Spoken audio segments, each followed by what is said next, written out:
ഇന്നത്തെ ക്ലാസ്സിൽ 9ാമത്തെ ചാപ്റ്ററാണ് പറയുന്നത് ഫെഡറലിസത്തിൻ്റെ അടിസ്ഥാന ആശയങ്ങളും സങ്കല്പങ്ങളും.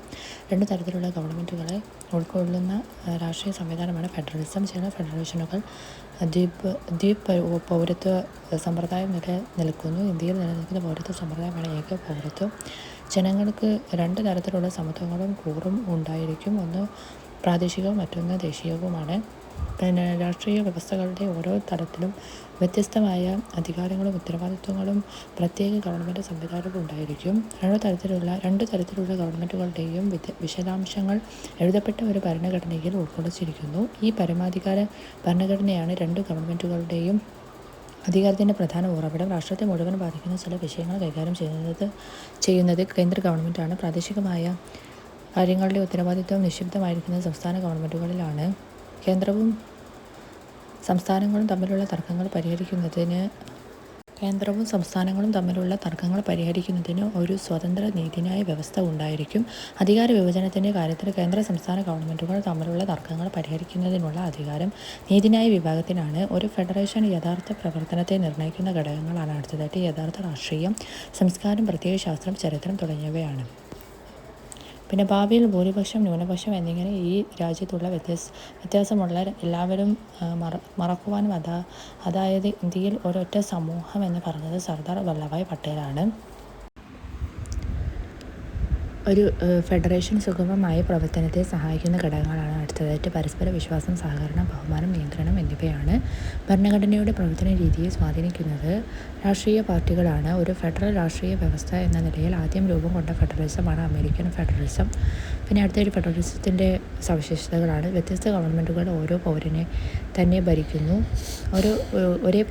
ഭരിക്കുന്നു. ഓരോ ഗവൺമെൻറ്റിനും നിയമനിർമ്മാണത്തിലും നികുതിയിലും ഭരണത്തിലും അതിൻ്റേതായ അധികാര പരിധിയുണ്ട്.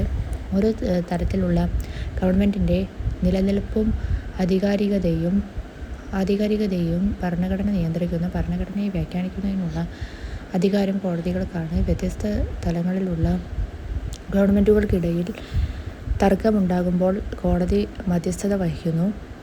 പിന്നെ ഭരണഘടനയുടെ അടിസ്ഥാന നിബന്ധനകൾ കേന്ദ്രത്തിനു മാത്രം തിരുത്താൻ കഴിയില്ല. അത്തരം തിരുത്തലുകൾക്ക് രണ്ട് തരത്തിലുള്ള ഗവൺമെൻറ്റിൻ്റെ അംഗീകാരം ആവശ്യമാണ്. ധനകാര്യ സ്വയംഭരണം ഉറപ്പാക്കുന്നതിനായി ഓരോ തലത്തിലുള്ള ഗവൺമെൻറ്റുകളുടെയും വരുമാന സ്രോതസ്സുകൾ എടുത്തു പറഞ്ഞിരിക്കുന്നു. രാജ്യത്തിൻ്റെ ഐക്യം വർദ്ധിപ്പിക്കുകയും സംരക്ഷിക്കുകയും ചെയ്യുക, പ്രാദേശികമായ വൈവിധ്യങ്ങളെ ഉൾക്കൊള്ളുക എന്നിവ ഫെഡറലിസത്തിൻ്റെ രണ്ട് ലക്ഷ്യങ്ങളാണ്. പിന്നെ അടുത്തതായിട്ട് വിവിധ ഫെഡറേഷനുകൾ. കമ്മിങ് ടുഗദർ ഫെഡറേഷൻ ഒരു കൂട്ടം സ്റ്റേറ്റുകൾ ഒരുമിച്ച് വന്ന് ഒരു വലിയ ഫെഡറേഷനായി മാറുന്ന രീതിയാണിത്. ഉദാഹരണം USA, സ്വിറ്റ്സർലൻഡ്, ഓസ്ട്രേലിയ മുതലായവയാണ്. ഈ വിഭാഗത്തിൽ എല്ലാ ഘടക സംസ്ഥാനങ്ങൾക്കും സാധാരണയായി തുല്യ അധികാരമുണ്ട്.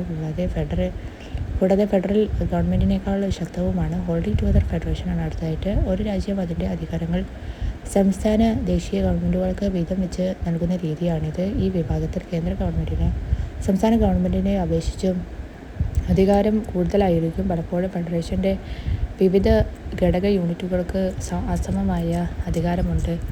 ചില യൂണിറ്റുകൾക്ക് പ്രത്യേക അധികാരം നൽകിയിട്ടുണ്ട്. ഉദാഹരണം ഇന്ത്യ, സ്പെയിൻ, ബെൽജിയം മുതലായ രാജ്യങ്ങളാണ്. പിന്നെ അടുത്തത് വെസ്റ്റ് ഇൻഡീസിലെ ഫെഡറലിസം ഇൻ വെസ്റ്റ് ഇൻഡീസ് ഒരു ഫെഡറേഷനായി മാറിയത് 1958 വെസ്റ്റ് ഇൻഡീസ് ഫെഡറേഷൻ ഔദ്യോഗികമായി വിട്ടതിനുള്ള കാരണങ്ങളാണ് അടുത്തായിട്ട്. പ്രവിശ്യകൾക്ക് സാമ്പത്തിക സ്വാതന്ത്ര്യമുള്ള ദുർബലമായ കേന്ദ്ര ഗവൺമെൻറ്റോടു കൂടിയ ഫെഡറേഷനും പ്രവിശ്യകൾ തമ്മിലുള്ള രാഷ്ട്രീയ മത്സരവുമാണ്. പിന്നെ അടുത്തതായിട്ട് വെസ്റ്റ് ഇൻഡീസ് ഫെഡറേഷൻ ഔദ്യോഗികമായി പിരിച്ചുവിട്ടത് 1962. പിന്നെ അടുത്ത ചിഗുരമാസ് ഉടമ്പടിയാണ്. ചിഗുരമാസ് ഉടമ്പടി രൂപീകരിച്ച വർഷം 1973. ഇതിൽ പറയുന്നത് ഒരു പൊതു നിയമസഭ, സുപ്രീംകോടതി, നാണയം, പൊതു കമ്പോളം എന്നിവ രൂപീകരിച്ചുകൊണ്ട് വെസ്റ്റ് ഇൻഡീസിലെ സ്വതന്ത്ര ദ്വീപുകൾ ഒരു രാഷ്ട്രീയ ഏകീകരണത്തിനു ശ്രമിച്ചതിന് കാരണമായ ഒരു ഉടമ്പടിയാണിത്. അടുത്തത് നൈജീരിയയിലെ ഫെഡറലിസമാണ്. പ്രവിശ്യകളും വിവിധ സമൂഹങ്ങളും തമ്മിൽ പരസ്പര വിശ്വാസമില്ലെങ്കിൽ ഐക്യം ഉണ്ടാക്കിയെടുക്കുന്നതിൽ ഒരു ഫെഡറേഷൻ പോലും പരാജയപ്പെടാം എന്നതിന് ഏറ്റവും നല്ല ഉദാഹരണമാണ് നൈജീരിയ. 1914 വരെ ഉത്തര നൈജീരിയയും ദക്ഷിണ നൈജീരിയയും ആരുടെ കോളനികളായിരുന്നു? ബ്രിട്ടൻ്റെ കോളനികളായിരുന്നു. പിന്നെ നൈജീരിയൻ നേതാക്കൾ ഒരു ഫെഡറൽ ഭരണഘടന രൂപീകരിക്കാൻ തീരുമാനിച്ച സമ്മേളനമാണ് 1950 ഇബദാൻ ഭരണഘടനാ സമ്മേളനമാണ്. നൈജീരിയയുടെ പ്രദേശങ്ങൾ പടിഞ്ഞാറ്, കിഴക്ക്, വടക്ക് നിയന്ത്രിച്ചിരുന്ന വംശീയ വിഭാഗങ്ങൾ പടിഞ്ഞാറ് യോറൂബ, കിഴക്ക് ഈബോ, പിന്നെ വടക്ക് ഹൗസ, ഫുലാനി തുടങ്ങിയവയാണ്. പിന്നെ നൈജീരിയയുടെ ഭരണം സൈന്യം പിടിച്ചെടുക്കുന്നതിന് വഴിതെളിച്ച സാഹചര്യമാണ് അടുത്തത് മറ്റു പ്രദേശങ്ങളുടെ മേൽ ആധിപത്യം ചെലുത്താനുള്ള വംശീയ വിഭാഗങ്ങളുടെ ശ്രമങ്ങൾ സംഘർഷങ്ങൾക്ക് കാരണമായത്. പിന്നെ 1960 ഭരണഘടനയനുസരിച്ച് കേന്ദ്രത്തിനും പ്രാദേശിക ഗവൺമെൻറ്റുകൾക്കും നൈജീരിയൻ പോലീസിനു മേൽ കൂട്ടായ നിയന്ത്രണമായിരുന്നു ഉണ്ടായിരുന്നത്. എന്നാൽ സൈന്യത്തിൻ്റെ മേൽനോട്ടത്തിൽ തയ്യാറാക്കപ്പെട്ട 1970 ഭരണഘടന ഒരു സംസ്ഥാനത്തിനും സിവിൽ പോലീസിനെ അനുവദിച്ചില്ല. നൈജീരിയയിൽ ജനാധിപത്യം പുനഃസ്ഥാപിക്കപ്പെട്ട വർഷം 1999 പിന്നെ ഫെഡറലിസം ഇന്ത്യൻ ഭരണഘടനയിൽ ഫെഡറലിസം ഇൻ ദ ഇന്ത്യൻ കോൺസ്റ്റിറ്റ്യൂഷനാണ് അടുത്തതായിട്ട്. സ്വാതന്ത്ര്യം ലഭിക്കും മുമ്പ് തന്നെ ഇന്ത്യയെ പോലെ വളരെ ബൃഹത്തായ ഒരു രാഷ്ട്രത്തിൻ്റെ ഭരണത്തിൻ്റെ അധികാരം കേന്ദ്ര പ്രവിശ്യ ഗവൺമെൻറ്റുകൾക്കിടയിൽ വിഭജിക്കപ്പെടണമെന്ന് ദേശീയ നേതാക്കൾക്ക് വ്യക്തമായ ധാരണയുണ്ടായിരുന്നു. വിഭജനത്തിനു മുമ്പേ മുസ്ലിങ്ങൾക്ക് കൂടുതൽ പ്രാതിനിധ്യം എന്ന ആവശ്യം ഉന്നയിച്ചുകൊണ്ട് മുസ്ലിം ലീഗ് നടത്തിയ പ്രക്ഷോഭത്തിൻ്റെ പശ്ചാത്തലത്തിൽ ഒരു സമവായം എന്ന നിലയിൽ പ്രവിശ്യകൾക്ക് കൂടുതൽ ഭരണമെന്നത് ചർച്ച ചെയ്യപ്പെട്ടിരുന്നു. പിന്നെ ഇന്ത്യ വിഭജനത്തിനുള്ള തീരുമാനമെടുത്തതിനു ശേഷം ഭരണഘടനാ നിർമ്മാണ സഭ കേന്ദ്ര സംസ്ഥാന ഗവൺമെൻറ്റുകൾ തമ്മിലുള്ള ഐക്യത്തിൻ്റെയും സഹകരണത്തിൻ്റെയും അടിസ്ഥാനത്തിലുള്ള ഒരു ഭരണ സമ്പ്രദായം സ്വീകരിക്കാനാണ് തീരുമാനിച്ചത്. രാജ്യത്തിൻ്റെ വൈവിധ്യവും ഐക്യവും ഒരേപോലെ പരിപാലിക്കുന്നതിന് സഹായിക്കുന്ന സംവിധാനമാണ് ഫെഡറൽ സംവിധാനം. പ്രാതിനിധ്യം ഉറപ്പുവരുത്തുന്നതിലൂടെ വിഘടനവാദ പ്രവണതകളെ ഫലപ്രദമായി ചെറുക്കുന്നതിനും ഫെഡറൽ സംവിധാനം എന്ന ഭരണ ക്രമീകരണം പ്രയോജനപ്പെടുന്നു. പിന്നെ ഭരണത്തിൻ്റെ വിവിധ തലങ്ങളെ കൂട്ടിയിണക്കി സാമ്പത്തിക പുരോഗതി കൈവരിക്കുന്നതിനും എല്ലാ വിഭാഗങ്ങളുടെയും ക്ഷേമം ഉറപ്പുവരുത്തുന്നതിനും സാധിക്കുന്നത് ഫെഡറലിസത്തിലൂടെയാണ്. കേന്ദ്രവും സംസ്ഥാനങ്ങളും അധികാരം പങ്കിടുന്ന ഫെഡറൽ സംവിധാനം ജനാധിപത്യം എന്ന ആശയത്തെ കൂടുതൽ അർത്ഥപൂർണ്ണമാക്കുന്നു. പിന്നെ അടുത്ത അനുച്ഛേദം 1 ഇന്ത്യൻ ഭരണഘടന 2 തരത്തിലുള്ള ഗവൺമെൻറ്റുകൾക്ക് രൂപം നൽകിയിരിക്കുന്നു. ഭരണഘടനയുടെ 1 അനുച്ഛേദ പ്രകാരം ഇന്ത്യ, അതായത് ഭാരതം, സംസ്ഥാനങ്ങളുടെ ഒരു യൂണിയൻ ആയിരിക്കും. സംസ്ഥാനങ്ങളും അവയുടെ ഭൂപ്രദേശങ്ങളും 1 പട്ടികയിൽ പറഞ്ഞിട്ടുള്ള വിധം ആയിരിക്കുന്നതാണ്. പിന്നെ ഭരണഘടനയിൽ ഒരിടത്തും ഇന്ത്യ ഒരു ഫെഡറൽ രാഷ്ട്രമാണെന്ന് പരാമർശിക്കുന്നില്ല. ഇന്ത്യൻ ഭരണഘടന സ്വീകരിച്ച ഫെഡറലിസത്തിൻ്റെ ഏറ്റവും വലിയ സവിശേഷതയാണ് അടുത്തതായിട്ട് സഹകരണത്തിൻ്റെ അടിസ്ഥാനത്തിലുള്ള കേന്ദ്ര സംസ്ഥാന ബന്ധങ്ങളാണ്. ഇന്ത്യൻ ഭരണഘടന ഉയർത്തി പിടിക്കുന്ന ജനാധിപത്യ പ്രതിബദ്ധതയുടെ മറ്റൊരു സവിശേഷതയാണ് ഇന്ത്യയുടെ ഫെഡറൽ ഘടന. ഇനി അടുത്ത അധികാര വിഭജനം, ഡിവിഷൻ ഓഫ് പവേഴ്സ്. രാഷ്ട്രത്തിൻ്റെ അധികാരങ്ങൾ ഒരു തലത്തിൽ മാത്രം കേന്ദ്രീകരിക്കാതെ അവ കേന്ദ്ര സർക്കാരിനും സംസ്ഥാന സർക്കാരുകൾക്കും ഇടയിൽ വിഭജിച്ചു നൽകുന്ന സമീപനമാണ് ഇന്ത്യൻ ഭരണഘടന സ്വീകരിച്ചിട്ടുള്ളത്. ഒന്ന് രാഷ്ട്രത്തിനു മൊത്തത്തിലുള്ള ഒരു കേന്ദ്ര ഗവൺമെൻറ്റും മറ്റൊന്ന് മേഖലാടിസ്ഥാനത്തിലുള്ള സംസ്ഥാന ഗവൺമെൻറ്റുകളുമുണ്ട്. ഈ 2 ഗവൺമെൻറ്റുകൾക്കും ഭരണഘടനാ പദവിയും വ്യക്തമായി നിർവചിക്കപ്പെട്ടിട്ടുള്ള അധികാരങ്ങളും ഉണ്ടായിരിക്കും. ഇന്ത്യൻ ഭരണ സംവിധാനത്തിൽ നിയമനിർമ്മാണ സഭ, കാര്യനിർവഹണ വിഭാഗം, നീതിന്യായ വിഭാഗം ഇവയിൽ ഏതെങ്കിലും ഒന്നിൽ അധികാരം കേന്ദ്രീകരിക്കുന്നത് തടയുന്നതിനും ജനാധിപത്യത്തെ പിന്തള്ളി ഏകാധിപത്യം കടന്നു വരാതിരിക്കാനും ഭരണഘടന ശ്രമിച്ചിട്ടുണ്ട്. ഇനി അടുത്തത് ഇന്ത്യൻ ഫെഡറലിസത്തിൻ്റെ സവിശേഷതകളാണ്. കേന്ദ്രത്തിനും സംസ്ഥാനങ്ങൾക്കുമായി ഒരു പൊതു ഭരണഘടന ഒന്നാമത്തെ. പിന്നെ രണ്ടാമത്തെ ഭരണഘടനയുടെ പരമാധികാരം, ഏക പൗരത്വം. ഭരണഘടന ഭേദഗതി ചെയ്യാനുള്ള അധികാരങ്ങളിൽ കേന്ദ്രത്തിന് മേൽക്കൈ. പിന്നെ ദ്വിമണ്ഡല നിയമനിർമ്മാണ സഭ. കേന്ദ്ര സംസ്ഥാന അധികാര വിഭജനത്തിൽ കൂടുതൽ വിഷയങ്ങളുടെ പ്രധാന അധികാരങ്ങളുടെ കേന്ദ്രത്തിന്. പിന്നെ സ്വതന്ത്രവും നിക്ഷിപ്തവുമായ നീതിന്യായ വ്യവസ്ഥ, അർദ്ധ ഫെഡറൽ സംവിധാനം തുടങ്ങിയവയാണ് ഈ ഇന്ത്യൻ ഫെഡറലിസത്തിൻ്റെ സവിശേഷതകളായിട്ട് പറയുന്നത്. അടുത്തത് കേന്ദ്ര ഗവൺമെൻറ്റിൻ്റെയും സംസ്ഥാന ഗവൺമെൻറ്റിൻ്റെയും നിയന്ത്രണത്തിലുള്ള അധികാരങ്ങളെ സംബന്ധിച്ച തർക്കങ്ങൾ ഭരണഘടനാ ചട്ടങ്ങൾക്കനുസരിച്ച് പരിഹരിക്കുന്നത് നീതിന്യായ വിഭാഗമാണ്. കേന്ദ്ര സംസ്ഥാന ഗവൺമെൻറ്റുകളുടെ കീഴിൽ വരുന്ന വിഷയങ്ങളെ ഭരണഘടന കൃത്യമായി വിഭജിച്ചിരിക്കുന്നു. അധികാര വിഭജനത്തിൻ്റെ പ്രധാന സവിശേഷതയാണ് അടുത്തായിട്ട് പറയുന്നത്. ഭരണഘടനാപരമായി സാമ്പത്തിക ധനകാര്യ അധികാരങ്ങളിൽ മേൽക്കൈ കേന്ദ്ര ഗവൺമെൻറ്റിനെ എന്നതാണ്. പിന്നെ സംസ്ഥാനങ്ങൾ ധാരാളം കടമകൾ നിർവഹിക്കാനുണ്ടെങ്കിലും പരിമിതമായ വരുമാന സ്രോതസ്സുകൾ മാത്രമാണുള്ളത്. ഭരണഘടന വിവിധ വിഷയങ്ങളെ 3 ലിസ്റ്റുകളായി തരം തിരിച്ചിരിക്കുന്നു. അത് ഇന്ത്യയിലെ ഭരണഘടനയിലെ അധികാര വിഭജനമാണ് തരം തിരിച്ചിരിക്കുന്നത്. അവയാണ് ഒന്നാമത്തെ യൂണിയൻ ലിസ്റ്റ്. കേന്ദ്ര നിയമനിർമ്മാണ സഭയ്ക്ക് സമ്പൂർണ്ണ നിയമനിർമ്മാണ അധികാരമുള്ള വിഷയങ്ങളുടെ പട്ടികയാണിത്. രണ്ടാമത്തേത് സംസ്ഥാന ലിസ്റ്റാണ്, സ്റ്റേറ്റ് ലിസ്റ്റ്. സംസ്ഥാന നിയമനിർമ്മാണ സഭയ്ക്ക് മാത്രമേ ഈ വിഷയങ്ങളിൽ നിയമം നിർമ്മിക്കാനുള്ള അധികാരമുള്ളൂ.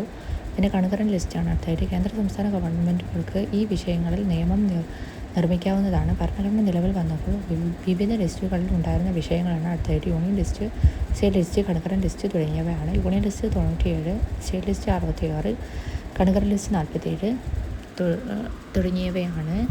പിന്നെ അടുത്തത് ഇന്ത്യയിലെ ഭരണഘടനയിലെ അധികാര വിഭജനമാണ്. കേന്ദ്ര ലിസ്റ്റ്, സംസ്ഥാന ലിസ്റ്റ്, സംയുക്ത ലിസ്റ്റ് തുടങ്ങിയവയാണ്. കേന്ദ്ര ലിസ്റ്റിൽ പ്രതിരോധം, അണവോർജം, വിദേശകാര്യം, യുദ്ധവും സമാധാനവും, ബാങ്കിങ്, റെയിൽ ഗതാഗതം, തപാൽ, കമ്പി തപാൽ, വ്യോമയാനം, തുറമുഖങ്ങൾ, വിദേശ വ്യാപാരം, നാണയ വ്യവസ്ഥ തുടങ്ങിയവയാണ്. സംസ്ഥാന ലിസ്റ്റിൽ കൃഷി, പോലീസ്, ജയിൽ, പ്രാദേശിക ഗവൺമെൻറ്, പൊതുജന ആരോഗ്യം, ഭൂമി, മദ്യം, വാണിജ്യവും വ്യാപാരവും, കന്നുകാലി പരിപാലനം, സംസ്ഥാന പബ്ലിക് സർവീസുകൾ തുടങ്ങിയവയാണ്. പിന്നെ അടുത്ത സംയുക്ത ലിസ്റ്റ്. ഇതിൽ പെടുന്ന വിദ്യാഭ്യാസം, കൃഷി, ഭൂമി ഒഴിച്ചുള്ള സ്വത്തിൻ്റെ കൈമാറ്റം, വനങ്ങൾ, തൊഴിലാളി സംഘടനകൾ, മായം ചേർക്കൽ, ദത്തെടുക്കലും പിന്തുടർച്ച അവകാശവും തുടങ്ങിയവയാണ്. പിന്നെ അവശിഷ്ട അധികാരങ്ങളാണ് അടുത്തായിട്ട്. ഈ 3 ലിസ്റ്റിലും പരാമർശിക്കപ്പെടാത്ത വിഷയങ്ങൾ അവശിഷ്ട അധികാരങ്ങളിൽ പെടുന്നു. ഉദാഹരണം സൈബർ നിയമങ്ങൾ. ഇന്ത്യയിൽ അവശിഷ്ട അധികാരങ്ങൾ നിയമം നിർമ്മിക്കാനുള്ള അധികാരം കേന്ദ്ര ഗവൺമെൻറ്റിന് മാത്രമാണുള്ളത്. അടുത്തത് ഭരണഘടന ഒരു മൗലിക രേഖയാണ്. ഭരണകൂടത്തിൻ്റെ 3 ഘടകങ്ങളായ എക്സിക്യൂട്ടീവ്, ജുഡീഷ്യറി, ലെജിസ്ലേച്ചർ എന്നിവയുടെ സ്ഥാനവും അധികാരവും അത് നിർവചിക്കുന്നുണ്ട്. ഭരണഘടനയുടെ ലക്ഷ്യം ഭരണകൂടത്തിൻ്റെ സംവിധാനങ്ങൾ സൃഷ്ടിക്കുക മാത്രമല്ല, അവയുടെ അധികാരം പരിമിതപ്പെടുത്തുക എന്നതാണ്. കാരണം ഘടകങ്ങളുടെ അധികാരത്തിന്മേൽ ഒരു പരിമിതിയും ഏർപ്പെടുത്തിയില്ലെങ്കിൽ സമ്പൂർണ്ണ സ്വേച്ഛാധിപത്യവും പൂർണ്ണമായ അടിച്ചമർത്തലും ഉണ്ടാകും എന്ന് പറഞ്ഞ് ഡോക്ടർ ബി.ആർ. അംബേദ്കർ ഭരണഘടനാ നിർമ്മാണ സമിതിയിൽ നടത്തിയ പ്രസംഗത്തിൽ നിന്നുമാണ് ഈ ഒരു വാചകം എടുത്തിട്ടുള്ളത്. പിന്നെ ശക്തമായ കേന്ദ്ര ഗവൺമെൻറ്റോട് കൂടിയ ഫെഡറലിസം എന്നത് സ്ട്രോങ് സെൻട്രൽ ഗവൺമെൻറ്റാണ്. അടുത്ത് പറയുന്നത് ഇന്ത്യൻ ഭരണഘടന ശക്തമായ ഒരു കേന്ദ്ര ഗവൺമെൻറ്റിന് രൂപം നൽകിയിരിക്കുന്നു. ഒരു ഭൂഖണ്ഡത്തിനു തുല്യമായ വൈവിധ്യങ്ങളും സാമൂഹിക പ്രശ്നങ്ങളുമുള്ള രാഷ്ട്രമാണ് ഇന്ത്യ.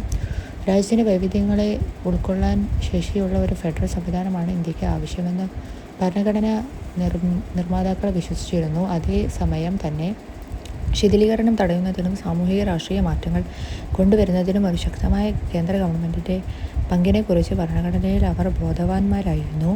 ഇന്ത്യ സ്വതന്ത്രമായ സമയത്ത് ഇന്ത്യയിൽ ബ്രിട്ടീഷുകാർ രൂപീകരിച്ച പ്രവിശ്യകൾക്ക് പുറമെ ഭിന്നിച്ചു നിന്നിരുന്ന നാട്ടുരാജ്യങ്ങൾ ഉണ്ടായിരുന്നു.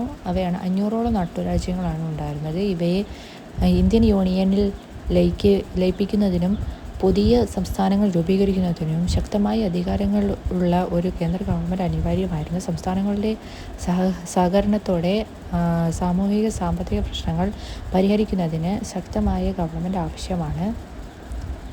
ടി കൃഷ്ണമാചാരി പറഞ്ഞ കുറച്ച് വാക്കുകൾ ഇവിടെ പറഞ്ഞിട്ടുണ്ട്. ഈ സഭയിലെ ബഹുമാന്യരായ അംഗങ്ങളെ ഞാൻ പറഞ്ഞു കൊള്ളട്ടെ. എല്ലാ ഭരണഘടനയുടെയും ചായ്വ് കേന്ദ്രത്തിലേക്കാണ്. പോലീസ് രാഷ്ട്രങ്ങൾ ക്ഷേമരാഷ്ട്രമായി കൊണ്ടിരിക്കുന്നു. പിന്നെ ആധുനിക സാഹചര്യങ്ങളിൽ യൂണിറ്ററി ആയാലും ഫെഡറൽ ആയാലും രാജ്യത്തിൻ്റെ സാമ്പത്തിക അഭിവൃദ്ധിയുടെ ആത്യന്തിക ഉത്തരവാദിത്വം മുഴുവനും കേന്ദ്ര ഗവൺമെൻറ്റിനാണ് എന്ന് പറയുന്നത് ടി കൃഷ്ണമാചാരിയാണ്. പിന്നെ ശക്തമായ ഗവൺമെൻറ് എന്ന ആശയത്തിലേക്ക് ഭരണഘടന നിർമ്മാതാക്കൾ നയിച്ചത് അഖണ്ഡതയുടെ വികസനവും ഉയർത്തിയ ഉത്കണ്ഠകളാണ്. പിന്നെ അടുത്തൊരു ശക്തമായ ഒരു കേന്ദ്ര ഗവൺമെൻറ് വിഭാവനം ചെയ്യുന്ന പ്രധാനപ്പെട്ട വ്യവസ്ഥകളാണ്. ഒരു സംസ്ഥാനത്തിൻ്റെ നിലനിൽപ്പും അതിൻ്റെ ഭൂമിശാസ്ത്രപരമായ അഖണ്ഡതയും പാർലമെൻറ്റിൻ്റെ കൈകളിലാണ്. ഒരു സംസ്ഥാനത്തെ വിഭജിച്ചോ അല്ലെങ്കിൽ ഒന്നിലധികം സംസ്ഥാനങ്ങളെ കൂട്ടിച്ചേർത്തോ പുതിയ സംസ്ഥാനങ്ങൾ രൂപീകരിക്കാനുള്ള അധികാരമുള്ളത് പാർലമെൻറ്റിനാണ്. അടുത്തത് പാർലമെൻറ്റിന് ഒരു സംസ്ഥാനത്തിൻ്റെ അതിർത്തികൾ പുനർനിർണയിക്കുവാനോ അല്ലെങ്കിൽ അതിൻ്റെ പേര് മാറ്റുവാനോ അധികാരമുണ്ട്. എന്നാൽ ബന്ധപ്പെട്ട സംസ്ഥാന നിയമസഭകളുടെ കാഴ്ചപ്പാട് ആരായുന്നതിനുള്ള വ്യവസ്ഥകൾ ഭരണഘടന പ്രദാനം ചെയ്യുന്നു. അടിയന്തരാവസ്ഥ പ്രഖ്യാപിക്കുന്നതോടെ ഫെഡറൽ രാഷ്ട്രീയ സംവിധാനം ഒരു കേന്ദ്രീകൃത സംവിധാനത്തിലേക്ക് മാറുന്നു. അടിയന്തരാവസ്ഥയുടെ സമയത്ത് അധികാരങ്ങൾ നിയമപരമായി തന്നെ കേന്ദ്രീകരിക്കപ്പെടുകയും സംസ്ഥാനത്തിൻ്റെ അധികാരത്തിനു കീഴിൽ വരുന്ന വിഷയങ്ങളിലും നിയമം നിർമ്മിക്കാനും പാർലമെൻറ്റിന് കഴിയുകയും ചെയ്യുന്നു.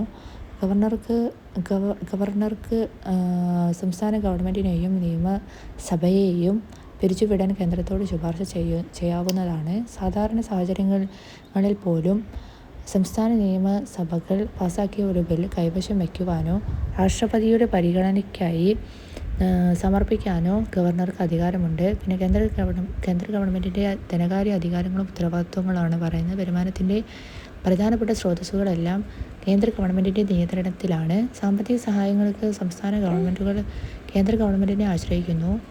ത്വരിതഗതിയിലുള്ള സാമ്പത്തിക പുരോഗതിക്കും വികസനത്തിനും ആസൂത്രണം എന്ന മാർഗമാണ് സ്വാതന്ത്ര്യാനന്തരം ഇന്ത്യ ആവിഷ്കരിച്ചത്.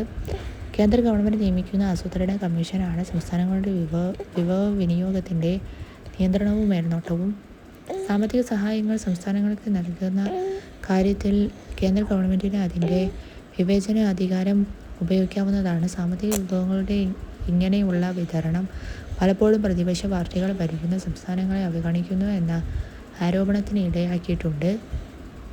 പിന്നെ അടുത്തതായിട്ട് ഇതുവഴി സംസ്ഥാനത്തിൻ്റെ നിയമനിർമ്മാണ പ്രക്രിയയ്ക്ക് കാലതാമസം വരുത്താനും പ്രസ്തുത ബില്ലിനെ തന്നെ വീറ്റോ ചെയ്യാനോ ഉള്ള അവസരം കേന്ദ്ര ഗവൺമെൻറ്റിന് ലഭിക്കുന്നു. ചില സാഹചര്യങ്ങളിൽ രാജ്യസഭയുടെ അംഗീകാരത്തോടെ സംസ്ഥാന ലിസ്റ്റിൽപ്പെടുന്ന വിഷയങ്ങളിൽ മേൽ കേന്ദ്ര ഗവൺമെൻറ്റിന് നിയമനിർമ്മാണം നടത്താവുന്നതാണ്. കേന്ദ്ര ഗവൺമെൻറ്റിൻ്റെ എക്സിക്യൂട്ടീവ് അധികാരങ്ങൾ സംസ്ഥാന ഗവൺമെൻറ്റിൻ്റെ എക്സിക്യൂട്ടീവ് അധികാരങ്ങൾക്കും മുകളിലാണെന്ന് ഭരണഘടന വ്യക്തമായി പറഞ്ഞിരിക്കുന്നു. പിന്നെ അടുത്ത അഖിലേന്ത്യാ സർവീസുകൾ ഇന്ത്യയുടെ മുഴുവൻ പ്രദേശങ്ങളിലേക്ക് ഉള്ളതായതുകൊണ്ട് തന്നെ ഈ സർവീസുകളിലേക്ക് തിരഞ്ഞെടുക്കപ്പെടുന്ന ഉദ്യോഗസ്ഥർ സംസ്ഥാനങ്ങളിലും സേവനം അനുഷ്ഠിക്കേണ്ടതുണ്ട്. കളക്ടറായി ചുമതലയുള്ള IAS ഉദ്യോഗസ്ഥനും പോലീസ് കമ്മീഷണറായിട്ടുള്ള IPS ഉദ്യോഗസ്ഥനും ആത്യന്തികമായി കേന്ദ്ര ഗവൺമെൻറ്റിൻ്റെ നിയന്ത്രണത്തിലാണ്. അടുത്തായിട്ട് അനുച്ഛേദം 257(1) ഇതിൽ ഓരോ സംസ്ഥാനത്തിൻ്റെയും കാര്യനിർവഹണ അധികാരങ്ങൾ ഉപയോഗിക്കുമ്പോൾ അത് കേന്ദ്ര ഗവൺമെൻറ്റിൻ്റെ കാര്യനിർവഹണ അധികാരങ്ങൾ ലംഘിക്കുന്ന രീതിയിലോ അതിനെക്കുറിച്ച് മുൻവിധിയോടെ സമീപിക്കുന്ന രീതിയിലോ ആകരുത്. അതുപോലെ തന്നെ ആവശ്യമെങ്കിൽ ഒരു സംസ്ഥാനത്തിന് നിർദ്ദേശങ്ങൾ കൊടുക്കാൻ തക്ക വ്യാപ്തി ഉള്ളതാണ് കേന്ദ്രത്തിൻ്റെ കാര്യനിർവഹണ അധികാരങ്ങൾ എന്ന് പറയുന്നത്. പിന്നെ സംസ്ഥാനങ്ങൾക്ക് ഈ ഉദ്യോഗസ്ഥരുടെ മേൽ അച്ചടക്ക നടപടി സ്വീകരിക്കാനോ ജോലിയിൽ നിന്നും പിരിച്ചുവിടാനോ കഴിയില്ല. ഭരണഘടനയുടെ 33 34 അനുച്ഛേദ പ്രകാരം കേന്ദ്രത്തിലോ സംസ്ഥാനത്തിലോ ജോലി നോക്കുന്ന ഉദ്യോഗസ്ഥന് അയാൾ പട്ടാള നിയമം നിലവിലിരിക്കുന്ന സമയത്ത് എടുത്ത നടപടികളിന്മേൽ പാർലമെൻറ്റ് സംരക്ഷണം നൽകുന്നതായിരിക്കും. ഈ വ്യവസ്ഥകളുടെ അടിസ്ഥാനത്തിലാണ് പ്രത്യേക സൈനിക അധികാരം നിയമം നിർമ്മിച്ചിട്ടുള്ളത്. പിന്നെ കേന്ദ്ര സംസ്ഥാന ഗവൺമെൻറ്റുകൾ തമ്മിലുള്ള നിയമപരമായ തർക്കങ്ങൾക്ക് കോടതി മുഖാന്തരം പരിഹാരം കാണാൻ കഴിയും. സ്വയംഭരണ ആവശ്യങ്ങൾ പോലെയുള്ള കൂടുതൽ രാഷ്ട്രീയ സ്വഭാവമുള്ള പ്രശ്നങ്ങൾ സമവായ ചർച്ചകളിലൂടെ മാത്രമേ പരിഹരിക്കാൻ കഴിയുകയുള്ളൂ. പിന്നെ അടുത്തായിട്ട് ഇന്ത്യൻ ഫെഡറൽ വ്യവസ്ഥയിലെ സംഘർഷങ്ങളാണ് കേന്ദ്ര സംസ്ഥാന ബന്ധങ്ങൾ. 1950കളിലും 60കളുടെ ആദ്യ പകുതിയിലും ഇന്ത്യൻ ഫെഡറലിസത്തിന് അടിത്തറയിട്ടത് ജവഹർലാൽ നെഹ്റുവാണ്. ഈ കാലഘട്ടത്തിൽ കേന്ദ്ര സംസ്ഥാന ബന്ധമാണ് അടുത്തായിട്ട് പറയുന്നത്. ഈ കാലഘട്ടത്തിൽ കേന്ദ്രത്തിലും സംസ്ഥാനങ്ങളിലും കോൺഗ്രസ് പാർട്ടിയുടെ ആധിപത്യമായിരുന്നു. പുതിയ സംസ്ഥാനങ്ങളുടെ രൂപീകരണം ഒഴിച്ചുള്ള കാര്യങ്ങളിൽ കേന്ദ്ര സംസ്ഥാന ബന്ധങ്ങൾ വളരെ സാധാരണഗതിയിലായിരുന്നു.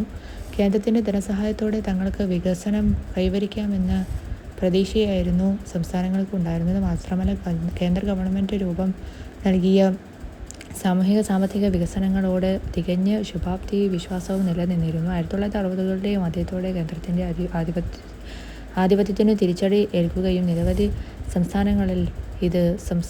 സംസ്ഥാനങ്ങളിൽ പ്രതിപക്ഷ പാർട്ടികൾ അധികാരത്തിലെത്തുകയും ചെയ്തു. ഇത് സംസ്ഥാനങ്ങൾക്ക് കൂടുതൽ സ്വയംഭരണവും അധികാരങ്ങളും നൽകണമെന്ന ആവശ്യത്തിനു ശക്തി പകർന്നു.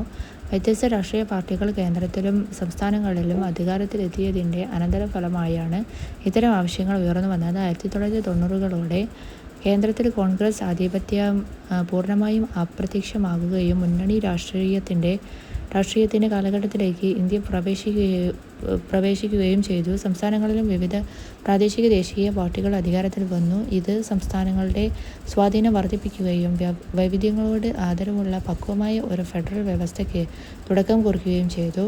ഈ ഘട്ടത്തിൽ സ്വയംഭരണത്തിനുള്ള ആവശ്യം എന്ന പ്രശ്നം രാഷ്ട്രീയമായി കൂടുതൽ ശക്തി ആർജിച്ചു.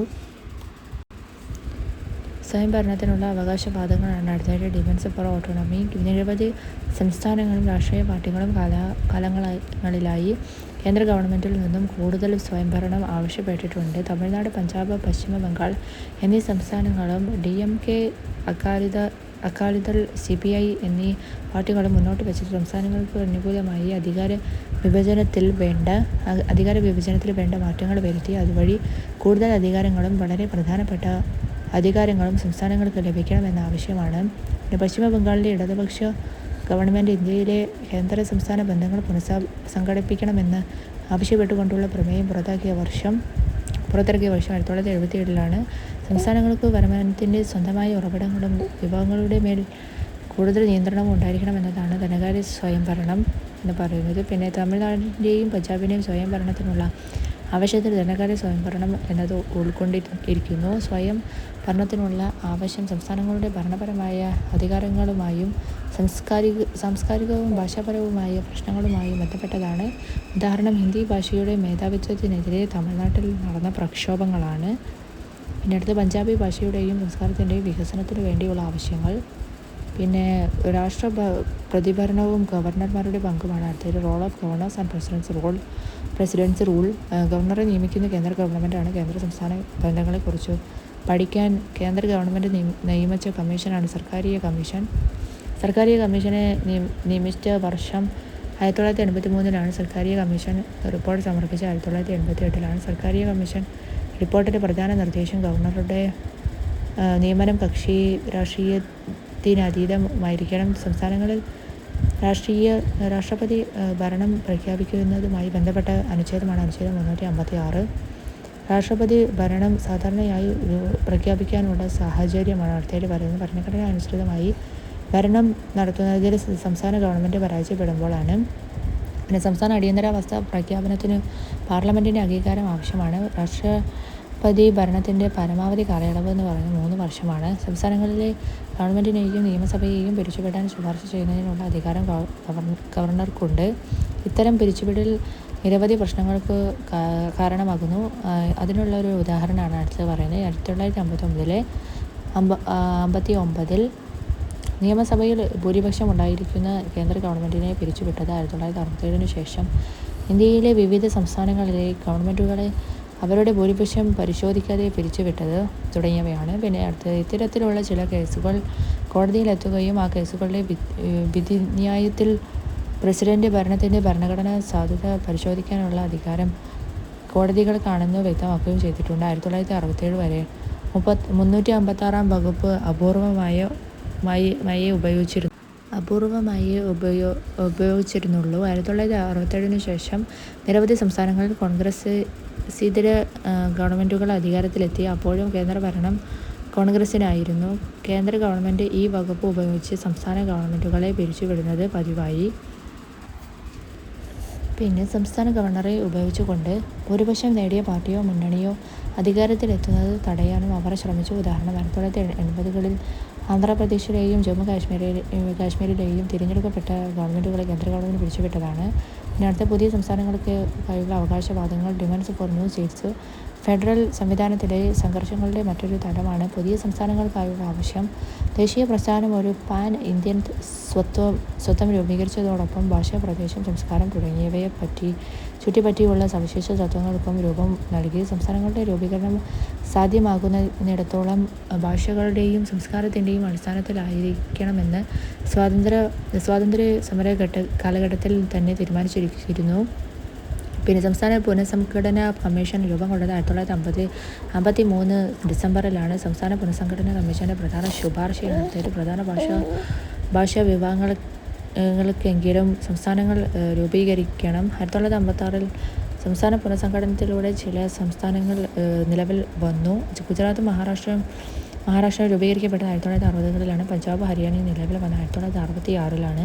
വടക്കൻ കിഴക്കൻ പ്രദേശങ്ങളുടെ പുനഃസംഘടനയിലൂടെ മണിപ്പൂർ, ത്രിപുര, മേഘാലയ, മിസോറാം, അരുണാചൽ പ്രദേശ് എന്നീ സംസ്ഥാനങ്ങൾ നിലവിൽ വന്നു. പിന്നെ മധ്യപ്രദേശ് വിഭജിച്ച് രൂപം കൊണ്ട സംസ്ഥാനമാണ് ഛത്തീസ്ഗഡ്. ഉത്തർപ്രദേശ് വിഭജിച്ച് രൂപം കൊണ്ട സംസ്ഥാനം ഉത്തരാഖണ്ഡ്. ബീഹാർ വിഭജിച്ച് രൂപം കൊണ്ട സംസ്ഥാനം ജാർഖണ്ഡാണ്. പിന്നെ അടുത്ത അന്തർ സംസ്ഥാന സംഘർഷങ്ങൾ ഇൻട്രസ്റ്റേറ്റ് കോൺഫ്ലിക്ട്സ് ആണ്. സ്വയംഭരണത്തിനും വരുമാന സ്രോതസ്സുകൾക്കും വേണ്ടി സംസ്ഥാനങ്ങൾ കേന്ദ്രവുമായി വിലപേശൽ നടത്തുന്നതും പോലെ സംസ്ഥാനങ്ങൾ തമ്മിലും നിരവധി സംഘർഷങ്ങളും തർക്കങ്ങളും നിലനിൽക്കുന്നുണ്ട്. സംസ്ഥാനങ്ങൾ തമ്മിലുള്ള പ്രശ്നങ്ങൾക്ക് രാഷ്ട്രീയ മതങ്ങൾ ഉണ്ടായതുകൊണ്ട് തന്നെ ചർച്ചകളിലൂടെയും പരസ്പര വിശ്വാസത്തിലൂടെയും മാത്രമേ അവ ഫലപ്രദമായി പരിഹരിക്കാൻ കഴിയുകയുള്ളൂ. സംസ്ഥാനങ്ങൾ തമ്മിൽ പ്രധാനമായും ഉണ്ടാകുന്ന തർക്കങ്ങളാണ് അതിർത്തി തർക്കങ്ങൾ, നദീജല തർക്കങ്ങൾ തുടങ്ങിയവയാണ്. മഹാരാഷ്ട്രയും കർണാടകയും തമ്മിൽ അതിർത്തിയിൽ തർക്കം നിലനിൽക്കുന്ന നഗരമാണ് ബൽഗാം. പഞ്ചാബും ഹരിയാനയും തമ്മിൽ തർക്കം നിലനിന്നിരുന്ന നഗരമാണ് ചണ്ഡീഗഡ്. പിന്നെ ഹരിയാന സംസ്ഥാന രൂപം കൊണ്ടത് പഞ്ചാബിൽ നിന്നുമാണ്. ചണ്ഡീഗഡ് പഞ്ചാബിന് കൈമാറാൻ ധാരണയായത് 1985ലാണ് രാജീവ് ഗാന്ധിയുടെ നേതൃത്വത്തിൽ. പക്ഷേ ആ കൈമാറ്റം നടന്നിട്ടില്ല. പിന്നെ ചണ്ഡീഗഡ് എന്ന പട്ടണം ഇപ്പോൾ 2 സംസ്ഥാനങ്ങളുടെയും തലസ്ഥാനമാണ്. തമിഴ്നാടും കർണാടകയും തമ്മിൽ ജലതർക്കം നിലനിൽക്കുന്ന നദിയാണ് കാവേരി. നർമ്മദ നദീജല തർക്കത്തിൽ ഏർപ്പെട്ടിരിക്കുന്ന സംസ്ഥാനങ്ങൾ മഹാരാഷ്ട്ര, ഗുജറാത്ത്, മധ്യപ്രദേശ് തുടങ്ങിയ രാജ്യങ്ങളാണ്. പ്രത്യേക വ്യവസ്ഥകളാണ്. അടുത്തായിട്ട് ഇന്ത്യൻ ഫെഡറൽ സമ്പ്രദായത്തിൻ്റെ അപൂർവ സവിശേഷതയാണ് ചില സംസ്ഥാനങ്ങൾക്ക് അത് നൽകുന്ന പ്രത്യേക പരിഗണന. ഇന്ത്യയിലെ സംസ്ഥാനങ്ങളുടെ വലുപ്പവും ജനസംഖ്യയും വ്യത്യസ്തമായതുകൊണ്ട് തന്നെ അവരുടെ പാർലമെൻറ്റിൻ്റെ പ്രാതിനിധ്യം വ്യത്യസ്തമായിരിക്കും. ചെറിയ സംസ്ഥാനങ്ങൾക്ക് മിനിമം പ്രാതിനിധ്യം ഉറപ്പുവരുത്തുമ്പോൾ തന്നെ വലിയ സംസ്ഥാനങ്ങൾക്ക് കൂടുതൽ പ്രാതിനിധ്യം ഈ സംവിധാനം വഴി ലഭ്യമാക്കിയിരിക്കുന്നു. അധികാര വിഭജനത്തിൻ്റെ കാര്യത്തിലും പൊതുവായ വ്യവസ്ഥകളാണ് എല്ലാ സംസ്ഥാനങ്ങൾക്കും ഭരണഘടന നൽകിയിരിക്കുന്നത്.